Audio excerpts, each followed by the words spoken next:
Today, we're continuing the story of Kang Hyen, the immortal hunter who just can't catch a break. With an overpowered skill that won't let him die, even when he kind of wants to, he's out to protect his family and take down the shady bait guild. Kang Hyen is sitting down for dinner with his sister at Cheongguk Korean BBQ. As the meat sizzles, his sister casually mentions how odd it is that, despite being an unemployed graduate, he's buying beef so frequently. She wonders aloud if he stumbled upon some hidden stash of money. While flipping the steaks, Hyen just shrugs and says there's really nothing better to spend money on. After all, a good meal is the only thing that sticks around for a while.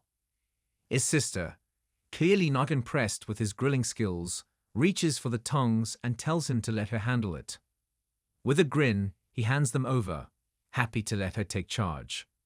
As the aroma of the cooked meat wafts around them, he asks if she went to the hospital and whether their mom's condition has improved. She replies that the doctor gave good news, mom's doing okay and might even wake up soon. Hyen takes a sip of his cola, a small smile creeping onto his face. It's the kind of news he's been waiting to hear. Noticing the rare smile, his sister points out that it's been a while since she's seen him look so relaxed. Lately, he's been all frowns and furrowed brows, a far cry from his usual self. Hyen, acting clueless, insists he smiles all the time, though in his mind, he recalls the twisted grin he wears during his dungeon raids.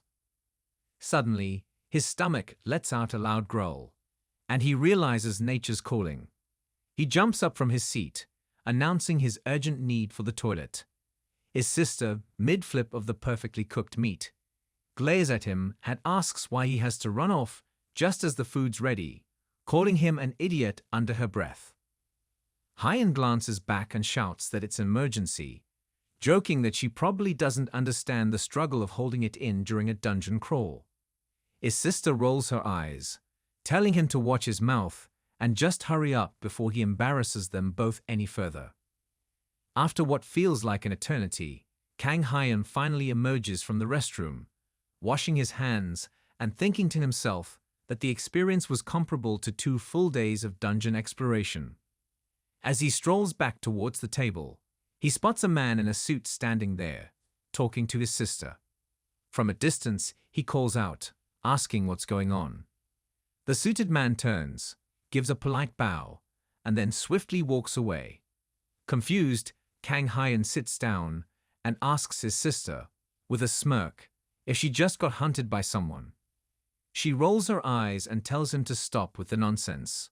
She can't believe he doesn't recognize the man. He, of course, has no clue who the guy was. She then hands him a letter, explaining that the man had delivered it specifically for him. As Kang Hyen opens the letter, he wonders aloud why, if this mystery man knew him, he'd make a quick getaway right after seeing him. Maybe his sister should have at least greeted him like they were old friends. He throws that in just for a bit of sibling teasing. Then his eyes fall on the letter, and his amusement fades. The letter contains a direct warning, signed by none other than Jung Yi-hyen, the guild master of bait. Apparently, some people didn't need to stick around for pleasantries. Later that night, they reach home, and his sister suggests stopping by a convenience store. She casually asks if he wants another beer, but he isn't in the mood. She, however, decides she'll grab one for herself. Just as she's about to head out, Kang Hyen sighs, realizing there's no escaping this errand. He stops her, saying it's probably better if she just heads inside while he takes on the perilous task of buying a can of beer. Moments later, Kang Hyen steps out of the convenience store, walking down the quiet, empty road. His mind is racing as he reflects on the situation, this bait guildmaster's scheme of all things. How dare that lowlife even think of messing with his family? The thought boils in his head, and for a moment, he wonders if it would be safer to stay away from the dungeon entirely. But then, there's his sister's work to consider. He doubts they would openly target her, but the uncertainty gnaws at him. Just then, his phone rings, interrupting his spiraling thoughts. It's a call from his father. Kang Hyen picks up, his father asking if he's at home. He tells him he's still out. Without missing a beat, his father drops some unexpected news. His mom is finally awake. Kang Hyun is caught off guard, the surprise mingling with excitement. He quickly asks about her condition, wondering if she's truly okay. His father explains that while they still need to monitor her, the doctor believes she should be fine. Kang Hyun, feeling the weight lift from his shoulders, can't help but express how relieved he is. But then, his father casually mentions that some of his friends came by earlier to visit. That stops Kang Hyun in his tracks. None of his friends would visit his mother without telling him first. Suspicious, he presses his father for details. The response makes his blood run cold. Jung Yi-hyun had been the one to stop by, leaving his regards. Fury floods Kang Hyun's chest, his anger simmering dangerously. The nerve of this man, inserting himself into his family's affairs like this. The next day, outside the training school for applicants, two students greet each other with a typical chatter. One of them is Mi Young, casually meeting her friend. Her friend asks about the weekend, and Mi Young replies, half smiling, that she might have slept in a bit too much. Just then, Shin Sung-ga walks over to the two girls, casually pulling a bottle of cold coffee from her bag. She hands it to the short-haired girl with a smile, suggesting she could use some caffeine.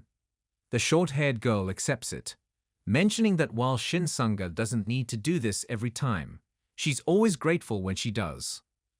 Sung-ga waves it off like it's no big deal, saying she does it simply because she wants to, before bowing slightly and heading off. Watching her leave, the short-haired girl, a bit puzzled, wonders aloud why Shin Sung-ga is always dressed in armor like she's ready for battle at any moment.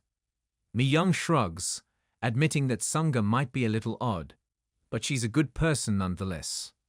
Opening the bottle of cold coffee, the short-haired girl remarks that every place seems to have its own unique individual, but Shin Sung-ga might just be an actual angel in disguise. And speaking of unique, she teases Mi Young, hinting that Mi Young must have her own interesting stories to share. Mi Young stammers, her mind flashing back to some not-so-pleasant memories.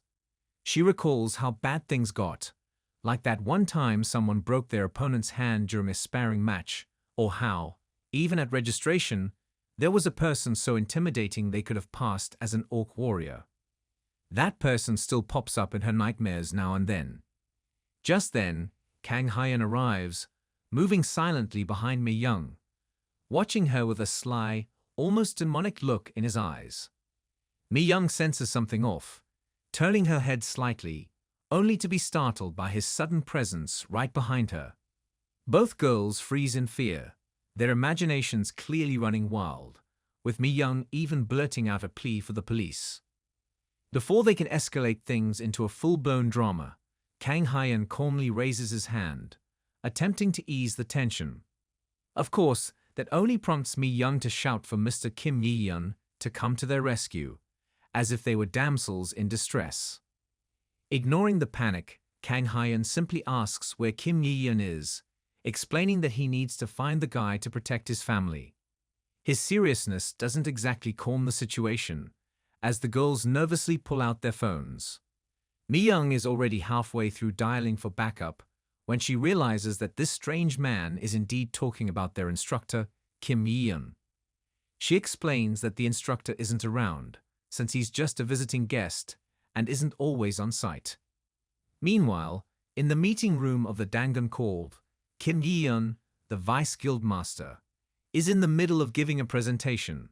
He's outlining how dungeon levels are expected to steadily rise, emphasizing the importance of recruiting talented individuals. But before he can finish his well-rehearsed speech, there's a knock on the door.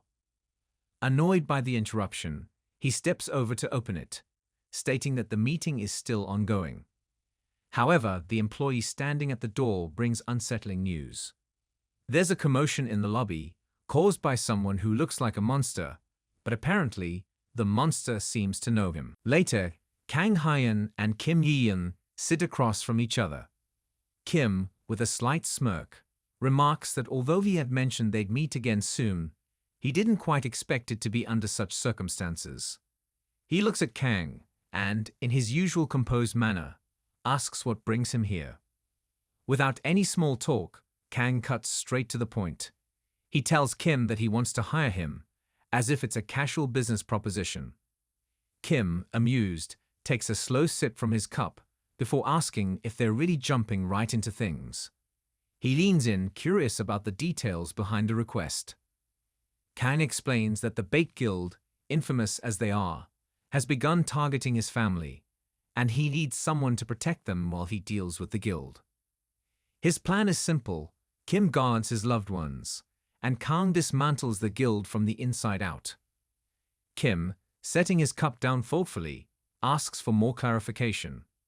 He acknowledges Bait Guild's reputation, but reminds Kang that Dangan can't take action without a valid reason, despite being well aware of the guild's shady dealings.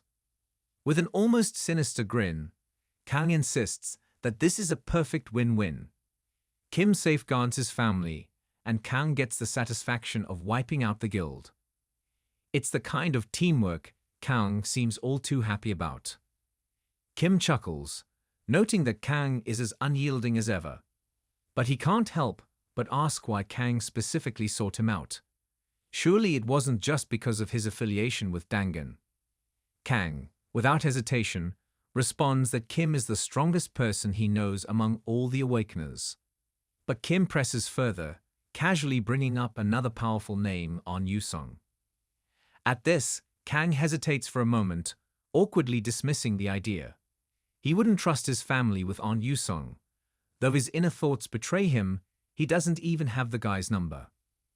After a brief pause, Kang settles on his offer. 1 week. He just needs Kim to protect his family for 1 week, promising to pay him handsomely for his time. Kim, unimpressed, leans back in his chair. While not bragging, he mentions that he's already doing quite well financially, probably better than Kang might imagine. Besides, he's the vice guild master at Dangan, and money isn't the kind of motivation that'll sway him. Kang, caught off guard, begins to wonder what Kim could possibly want if not money. Suddenly, his mind jumps to a ridiculous conclusion. Wrapping his arms around himself in shock, he blurts out, half panicked, if Kim's asking for his body. That's it for today's episode. If you're itching to see what chaos Kang Hyen stirs up next, make sure to leave a comment for the next part. And don't forget to like and subscribe so you don't miss any of the action. See you next time.